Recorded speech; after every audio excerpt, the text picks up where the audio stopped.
Hola, les fake news, les notícies falses, són per tot arreu. Certament, sempre han existit, sempre ens han acompanyat, però mai com ara havien proliferat tant, fins l'extrem que avui diferenciar entre realitat i falsedat esdevé cada cop més difícil, gairebé impossible. Com i per què hem arribat a aquesta situació? Quins interessos hi ha al darrere?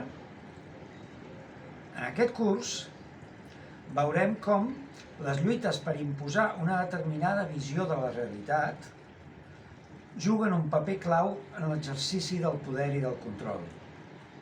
I és dins d'aquestes lluites que cal entendre el perquè de l'auge de la proliferació de notícies directament falses. Però això no és tot. En aquest curs també veurem com i per què, paradoxalment, l'increment de la informació, sumada a la lògica dels algoritmes, que ens dicten quines informacions rebem i quines no, estan fent que, paradoxalment, la societat de la informació esdevingui una societat de la ignorància i de la credulitat. Per últim, també veurem com i per què la proliferació de fake news suposa una greu amenaça a la democràcia. Ens veiem al febrer.